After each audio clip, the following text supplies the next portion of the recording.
Secondary infertility. First time pregnancy వచ్చింది, మళ్ళీ రావట్లేదు. సో చాలా మంది రొటీన్గా చెప్పే question. So first time pregnancy న్యాచురల్గా వచ్చింది, సెకండ్ టైం రావట్లేదు. సో రీజన్స్ ఏమై ఉండొచ్చు? ఒకసారి డెలివరీ అయ్యాక ఒక 1 year 2 years వరకు పిల్లలకి ఇంకా పాలిస్తున్నారు, పీరియడ్స్ అనేటివి రావన్నమాట. ఎందుకు అంటే ప్రొలాక్టిన్ అనే హార్మోన్ బాడీలో చాలా ఎక్కువ ఉంటుంది. సో ఈ టైంలో పీరియడ్స్ రాకపోవచ్చు, పీరియడ్స్ వచ్చినా కానీ కరెక్ట్ టైంకి ఎగ్ ఓవ్యులేషన్ అనేది జరగకపోవచ్చు. సో వీళ్ళల్లో ఇన్ఫర్టిలిటీ సమస్యలు ఉండేది కామన్. సో దీనికి ఫస్ట్ మనం ఏం చేయాలి? ఎవాల్యుయేట్ చేయించుకోవాలి రీజన్ ఏంటి అని. సో హాస్పిటల్కి వస్తే మనము లాక్టేషనల్ కౌన్సిలింగ్ అనేది చేస్తాం.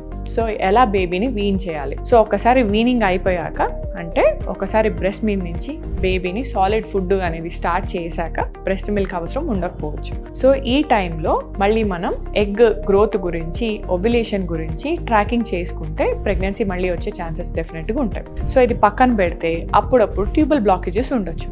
సో ట్యూబ్ బ్లాక్ ఉంటే రీజన్స్ ఏముంటాయి? సో ఒకసారి ప్రెగ్నెన్సీ వచ్చింది, సెకండ్ టైం మళ్ళీ రావట్లేదు. సో మ్యూకస్ ప్లగ్స్ వెళ్ళి చిన్నగా మనకి 2 ట్యూబ్లలో ఇరిగే ఛాన్సెస్ ఉంటాయి డెలివరీ అయ్యాక. సో సెలైన్ ఇన్ఫ్యూజన్ సోనోగ్రఫీ అని చిన్న టెస్ట్ ఉంటుంది. సో సెలైన్ యూట్రస్ లోపలికి పంపించి ట్యూబ్లోంచి బయటకు వస్తుందా లేదా చెక్ చేస్తాం. లేదా HSG కూడా చేయొచ్చు. సో అది కాలేదు అంటే డయాగ్నోస్టిక్ లాప్రోస్కోపీ చేస్తామన్నమాట.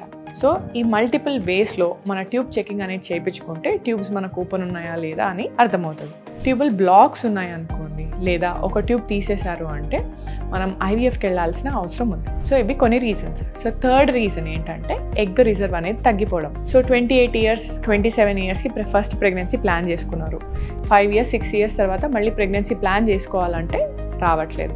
సో దీనికి రీజన్ ఏమై ఉండొచ్చు? ఏజ్ పెరిగే కొద్దీ ఎగ్ క్వాలిటీ, స్పర్మ్ క్వాలిటీ కూడా తగ్గుతుంది. సో ఎగ్ క్వాలిటీ మనకు తగ్గినప్పుడు క్వాంటిటీ కూడా తగ్గుతుంది. సో ప్రెగ్నెన్సీ న్యాచురల్గా రావడం కష్టం కావచ్చు. సో దీనికి ఫాలిక్యులర్ మానిటరింగ్ అనేది అవసరం. అప్పటికి రావట్లేదు, 2-3 cycles ట్రై చేసాము, సో IUI కూడా చేసుకున్నాం, రావట్లేదు అంటే డెఫినెట్గా 35 years అబోవ్ ఉంటే IVFకి వెళ్ళాల్సిన అవసరం అయితే ఉంది. సో ఫోర్త్ రీజన్ మనకి ఎండోమెట్రియోసిస్ లాంటి సమస్యలు. సో న్యాచురల్గా ప్రెగ్నెన్సీ వచ్చింది ఫస్ట్ టైం, మళ్ళీ రావట్లే అంటే ఎండోమెట్రియోసిస్ సమస్యలు ఏమైనా డెవలప్ అయ్యాయంటే ఎగ్ కానివ్వండి, మనకు ఈ ఓవరీ నుంచి కరెక్ట్గా రిలీజ్ అవ్వదు, ఎగ్ క్వాలిటీ కూడా ఎఫెక్ట్ అవుతుంది అనమాట. ఎండోమెట్రియోమస్ పక్కన ఉంటే, అంటే చాక్లెట్ సిస్టిల్ పక్కకి మనకి ఎగ్ డెవలప్మెంట్ ఉంటే ఎగ్ క్వాలిటీ అనేది కొంచెం మనకు తగ్గొచ్చు. సో అలానే ట్యూబ్, ఓవరీ మొత్తం ఒక ముద్దలాగా తయారు కావచ్చు.